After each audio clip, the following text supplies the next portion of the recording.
नमस्कार मामी चैनल को आपण मानकु स्वागत।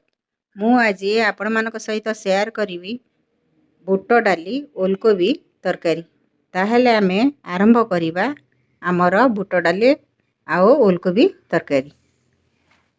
मसला पई कि मु नेछि पियाज, अदा, सुखिला लंका, रसुण, दालचीनी आउ दीटी गुजराती एतक नै कि आमे कोन करिया अल्प टिके पानी देकी ग्राइंडिंग करी रखिबा। देखंतु मु एठी दीटा ओलकोबी नेछि। आमे कोन करिबा ना ओलकोबी की काटी दबा, काटी की ताको भल्लो किना धोई किना रखिबा। कोन करिबा गैस ऑन करिकी पैन टी बसेबा। पैन गरम हेले सेथिरे आमे कोन करिबा ना सोरिष तेल दबा। सोरिष तेल गरम हेले दालचीनी दी खंड, गुजराती दीटा, गुजराती के आमे फटै की सेथिरे दबा। आउ जीरा टिके दबा। जीरा टिके फुटी आसिले सेथिरे कोन करिबा ना तेजपत्र आमे दीटा दबा। तेजपत्र दीटा दे सारिला परे आमे आगुरु काटी की रखिथिबा पियाज कटा सेथिरे दबा। पियाज कटा दे सारिला परे कोन करिबा ना ताकू एपट सेपट करी पियाज को आमे टिके भलो भाबरे एपट सेपट करी ताकू टिके भाजीबा। देखंतु पियाज को आमे टिके भाजी किना किछि समय पई गैस रे छाडी दबा।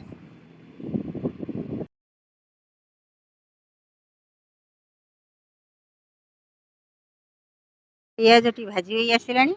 आगुरु आमे ग्राइंडर जार रे मसला टी ग्राइंडिंग करी रखिथिबा। सेही मसला टी को आमे कोन करिबा ना एठी दबा। मसला को देई साइला परे आमे कोन करिबा ग्राइंडर जार रे अल्प टिके पानी देई देकी सेथिरे दबा। देई साइला परे आमे कोन करिबा ना ताको एपट सेपट करी भलो भाबरे मसला को कसिबा।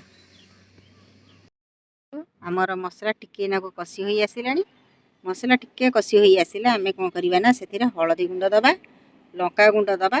आ लंका गुंड देई सारला परे सेथिरे कस्तूरी मेथी आमे किछि दबा। कस्तूरी मेथी देई सारला परे आमे ताको कोन करिबा ना एपट सेपट करी मसला को कसिबा।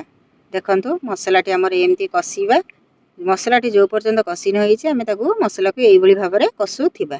मसला टी टिके कसी होई आसिलानी। आमे कोन करिबा सेथिरे टिके लूण दबा। लूण टिके देले मसला टी हमर शीघ्र कसी होई जिवो।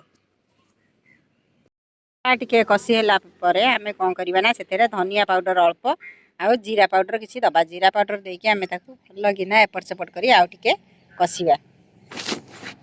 बंधु हमर मसला टी कसी होई गेलानी। देखुछनी मसला ऊपर को तेल आसी गेलानी। हमर मसला टी संपूर्ण कसी होई गेलानी। आमे कोन करिबा ना एबे ता धीरे टमाटो कटा किछि पकेइबा। टमाटो कटा किछि पकेइकी ताको कोन करिबा आउ किछि समय एपट सेपट करी भलो भाबरे कसिबा।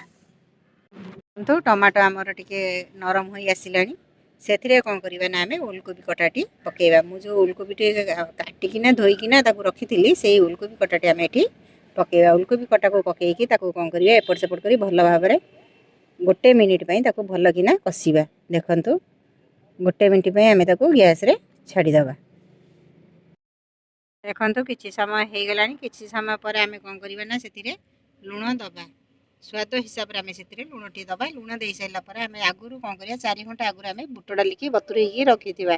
सेही बुट डाली टी आमे एठी देई किना ताकू कोन करिबा ना एपट सेपट करी भलो भाबरे गुळेइबा।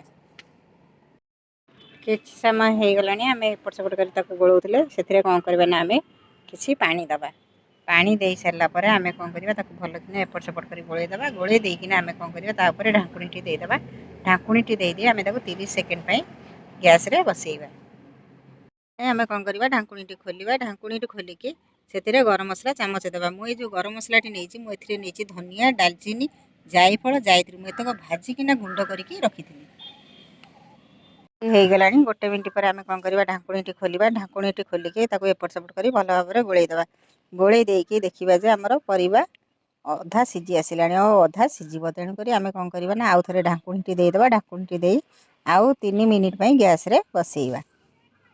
मिनिट हेई गेलानी। 3 मिनिट पर आमे कोन करिबा ना ढांकुणी टी खोलिबा। ढांकुणी टी खोलिकी ताकू एपट सेपट करी भलो भाबरे गोळेइबा। गोळेइ साइला परे आगुरु काटिकी रखिथिबा धनिया पत्र कटा सेथिरे दबा। धनिया पत्र कटा पकेइकी आमे गैस टी बंद कर दबा। हमर प्रस्तुत होई गेला बुट आउ ओलकोबी रो तरकारी। मु आज आपण मानक सहित शेयर कली बुट डाली ओलकोबी रो तरकारी।